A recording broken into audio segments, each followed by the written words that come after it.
lezi indaba zehora lesikhombisa sikwethulela zona bukhoma ekomkhulu le-SABC e-Auckland Park eGoli bukele nazi ezinohlonze kusipha nje. People always expect the worst. The Democratic Alliance have never said that we will exit the GNU. I-DA ithi-ke asikabe isidingo sokuhoxa uhulumeni wobumbano yize isonge ngokwethula isiphakamiso songabethemba ubuholi bukaMengameli wezwe uCyril Ramaphosa nokungavoteli isabelo mali seminyango eholwa wongqongqoshe okufanele-ke baxoshwe ezikhundleni zabo. John Steenhuisen ubiza i-press conference ucinga sizawubuya umva akazubuya umva uMatamela mayipakishe latwana ihambe. Unobhala jikelele we-ANC ufikile Mbalula uthi-ke sebekhathele izitsongo ze-DA zokushiya kohulumeni wobumbano njalo makukhona isinqumo leli iqembu elingeneme ngaso. We were looking for the guns because firearms, illegal firearms, are a weapon of choice. As you can see here, a lot of ammunition was found, empty cartridges in this area. Umkhandlu Dolobha iKapa usujube isibalo esithe xaxa samaphoyisa omkhandlu ukuze asize i-SAPS ngemva kwesigameko sokudutshulwa kwabantu abayisikhombisa abashone eGugulethe eKapa.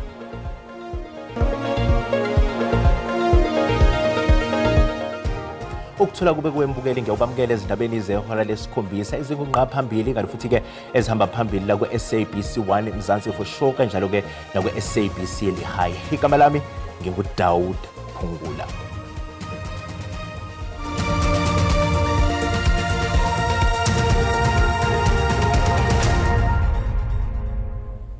I-DA ithi-ke asikabe isidingo sokuhoxa kohulumeni wobumbano yize isonge ngokwethula isiphakamiso songabethemba ubuholi bukaMengameli wezwe uCyril Ramaphosa nokungavoteli isabelo mali seminyango eholwa wongqongqoshe okufanele-ke baxoshwe ezikhundleni zabo. Umsuka kwalolu daba kubekwe ukuxoshwa kukalowo beyiphini likangqongqoshe wezohwebo izimboni kanye nokuncintisana u-Andrew Whitfield emva kokuthi-ke ehambele-ke eMelika ngaphandle kwemvume kaMengameli wezwe. Wonke amehlo abethenjo eminyakazweni olandelayo we-Democratic Alliance ngemuva kokunqumela uMengameli wezwe uGwayekatiki ukuthi akhombe indlela ongqongqoshe be-ANC abasolwa ngokunindeka izenzweni zenkohlakalo. Phakathi kwezinye zezinsongo ezenziwe i-Democratic Alliance ngemuva kokuxoshwa kangqongqoshe wezimboni nohwebo u-Andrew Whitfield kubalwa ukushenxa kuhulumeni wobumbano. Kodwa kunalokhu-ke leli qembu limemezele ukushenxa ezingxoxweni zomphakathi ezizayo ezimalungana nesimo sezwe. We will not participate in the national dialogue. We know that the national dialogue is very important for President Ramaphosa. The ANC want to use this to show credibility and to show that they can speak with people.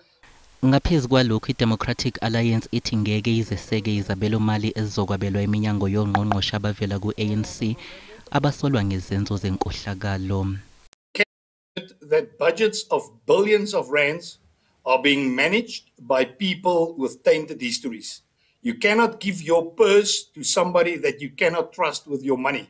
Nokho-ke leli qembu lithi okwamanje akusona isixazululo ukulaqaza uhulumeni wobumbano. People always expect the worst. The Democratic Alliance have never said that we will exit the GNU. If we say all bets are off, it means that we are looking at all the options that can work under certain circumstances. But I think people out there want to see the drama and the suspense that's going along with that. The Democratic Alliance are the adults in the room. We know the importance of the Democratic Alliance being part of this government of national unity. Unobhala jikelele we-ANC ufikile Mbalula uthi sebekhathele izinsongo ze-DA zokushiya kuhulumeni wobumbano njalo mekukhona isinqumo leli iqembu elingeneme ngaso. Ubekhuluma kosukwini lokugcina lwengqungquthela ye-ANC esifundeni o-R Tambo e-Eastern Cape. Siyagezelwa apha ngabantu abamana besethusa ukuthi hayi bayahamba bahambi. Sasichilo sathi GNU enye into abazuyi-understand.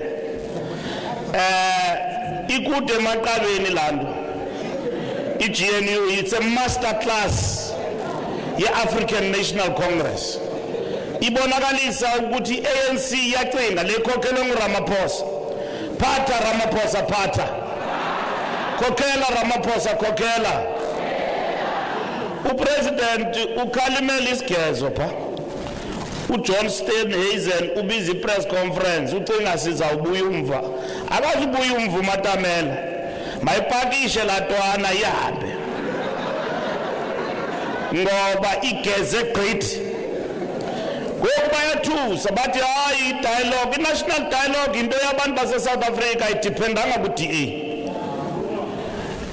bangapakisha nabo uba bafuna uhamba umnyango uvuliwe izawuthi xa baphuma badibane nabanye phaa emnyango yi-GNU leyo. Umholi we-African Transformation Movement ePhalamende uVuyo Zungulu uthi impi yokuqophisana eqhubeka kuhulumeni we-GNU phakathi kwe-ANC kanye ne-DA ngeke ibasize ngalutho abantu baseNingizimu Afrika ngokuhlinzeka kwabo ngezidingo. uZungulu uphindeke wakhuluma-ke nangokuhoxiswa kwakhe njengomholi weqembu njengoba esejutshelwe ukugxila ePhalamende kuphela. Ukungaboni ngasolinye osekuphinde kwavelela ku-GNU phakathi kwe-ANC kanye ne-DA sekuhlonzwe i-ATM ePhalamende njengokuthi kuyizinkombe ezisobala zokuthi uhulumeni wehlandla lesikhombisa owakhiwe ngamaqembu ehlukene usazobhekana nenselelo engakanani kule minyaka emihlanu esihlalweni. uZungula uhlonze i-DA njengeqembu elingangenanga kuhulumeni ngey'nhloso ezinhle kodwa ukholelwa ukuthi beliphoqwa isimo ukuze livimbe amaqembu afana ne-EFF kanye ne-MK Party ey'nhlakeni zikahulumeni. This GNU, like we said when it started, it is not formed because it wants to do what is right by the people of our country. DA on its own said that the only reason why they are getting into the GNU, it is to stop any coalition with the MK and EFF. That shows that their primary objective is to keep the EFF and MK out. It says nothing about advancing the interests of the people. Yeah. So in the nature of that particular configuration of the GNU, it will always happen that good governance and the people will come secondary. Ngaphakathi kweyithinda i-ATM uZungula uthi ukwehlisa kwakhe njengomholi weqembu jikelele akuhlobene nokuthi unqindwa amandla kodwa kuyingxenye yokukhuliswa kwalo. uZungula usejutshelwe ukubhekana nokuhola iqembu ePhalamende kuphela njengoba intambo zobuholi beqembu seyithathwe uSolwazi uSiza Nongqunga ophinde ahole nebandla i-12 Apostles Church in Christ elinobudlelwane ne-ATM. It won't help for me to be 100% in Parliament and the party does not have someone outside of Parliament that will do the work. So that is why strategically we said, let me focus in Parliament, and Professor Siza Nongqunga focuses on ensuring that the party outside of Parliament is able to function. Umkhandlu Dolobha iKapa uthi usuwengezeke izinsiza ezizolekelela abakwaZidlodlo njengoba kwenqandwa kwamaqembu ezigelekeqe. Lokhu kuzemva kokuthi kubulawa kwabantu abayisikhombisa izolo ekseni eGugulethu eKapa. Namhlanje ekseni kuphinde kwadutshulwa kababili enyanga. AbakwaZidlodlo bathi kungenzeka ukuthi into ebihleliwe ukubulawa kwabantu abayisikhombisa eGugulethu. Baphinde baqinisekisa nokuthi kukhona inhlaka abasondelene nazo abasebenzisana nazo njengoba bezama ukunqanda igameko ezifana nalesi.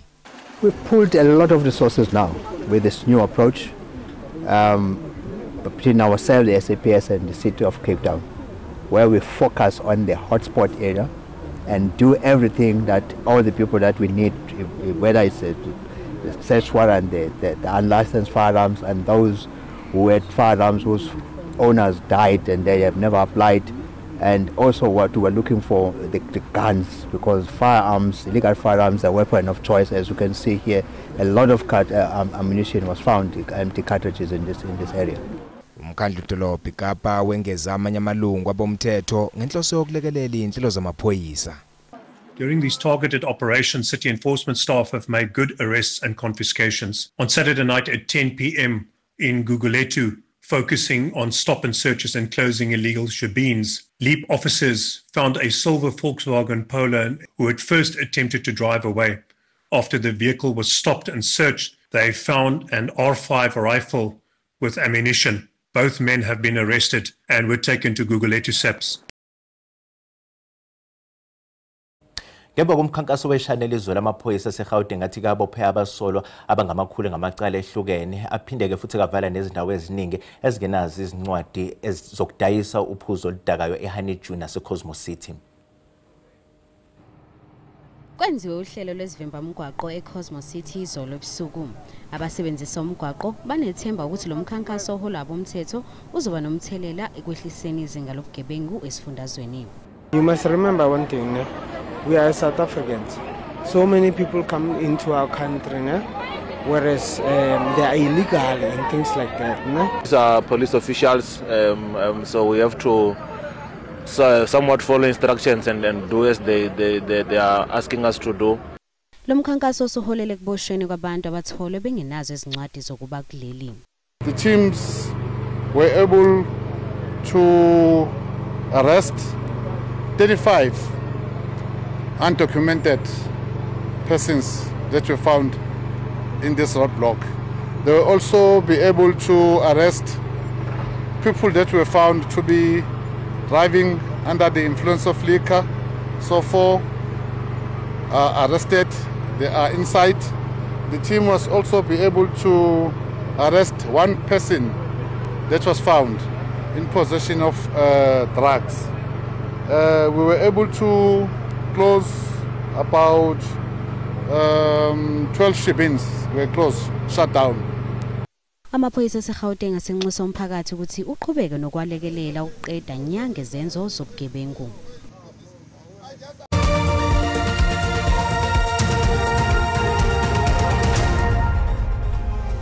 Bukela sikubingelele sikwamukela uma ngabe usanda ngena odabeni oluphambili besibika ukuthi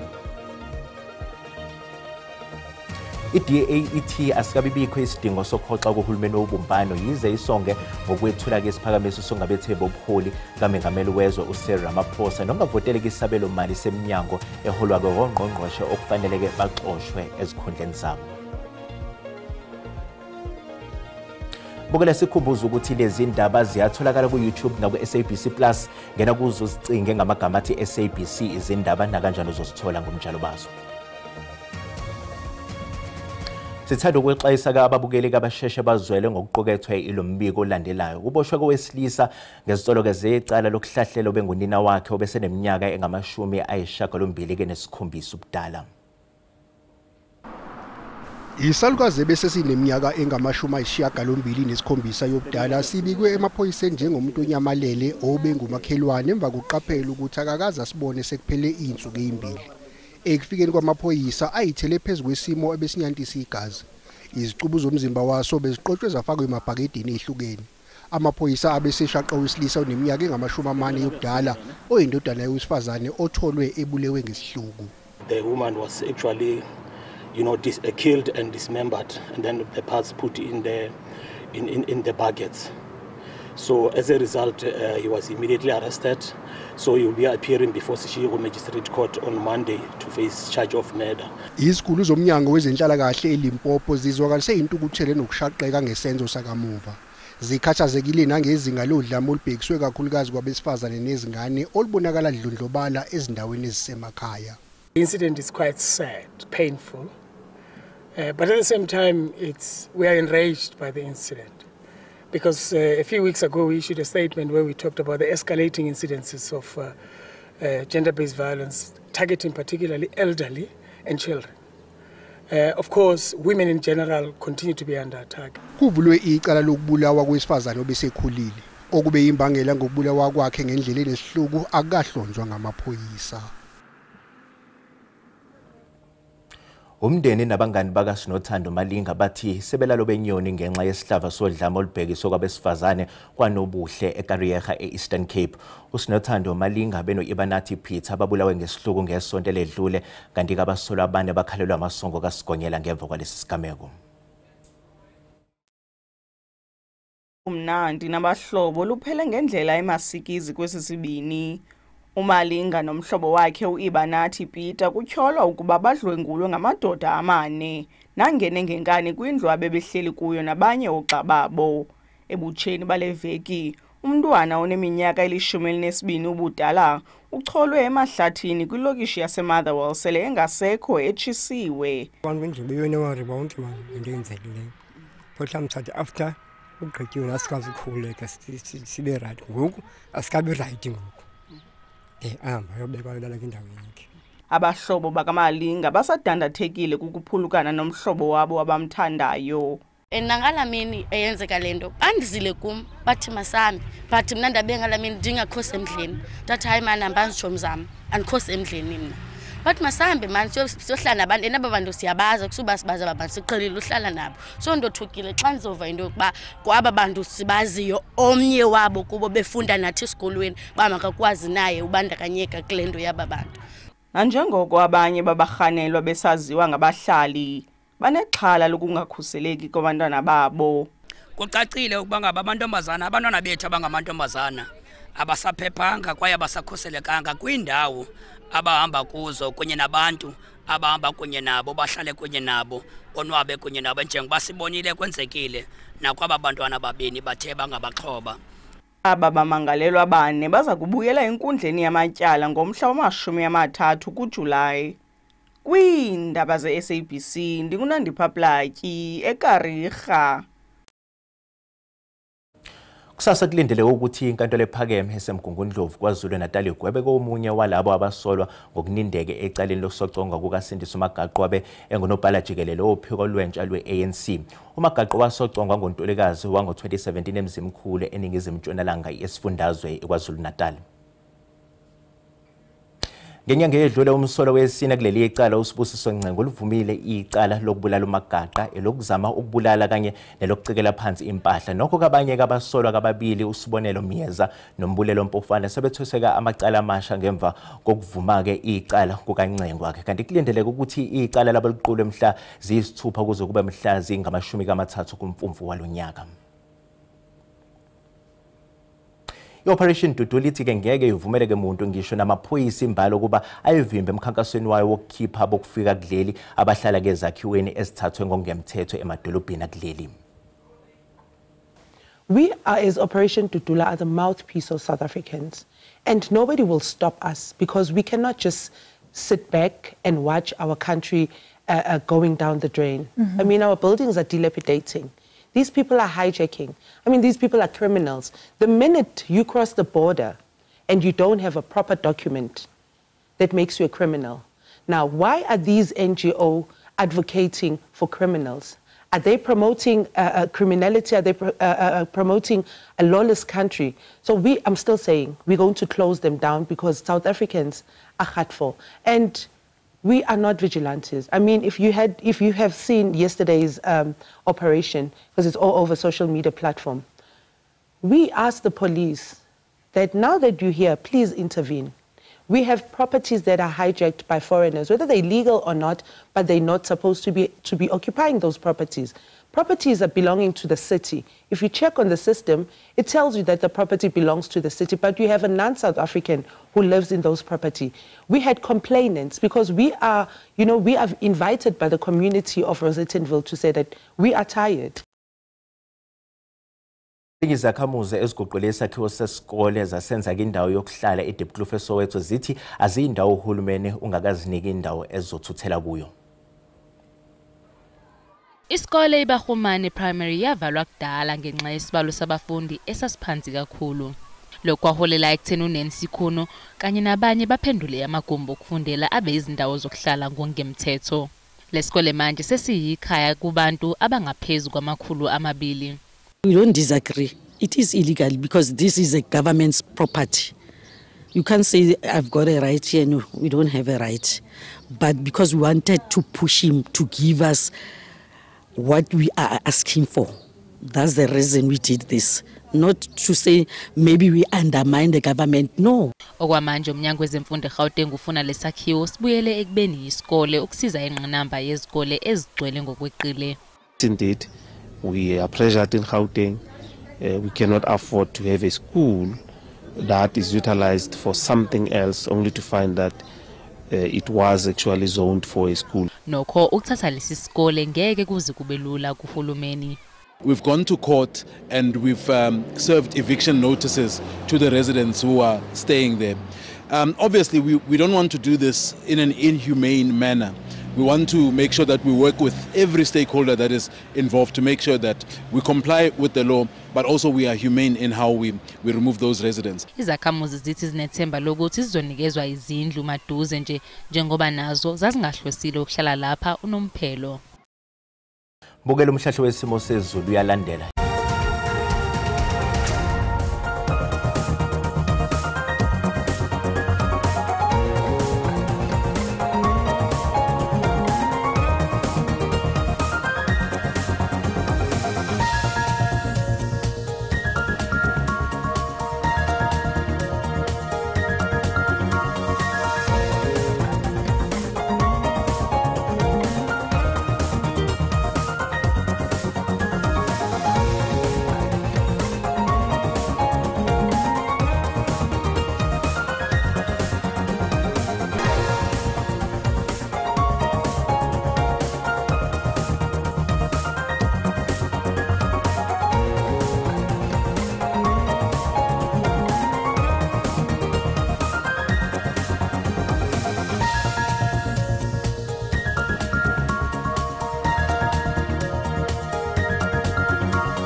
Bukele sizibeka lapho bese kuphathele zona siyabuya kusasa ngehora ke lokuqala emini. Bukele usale kahle.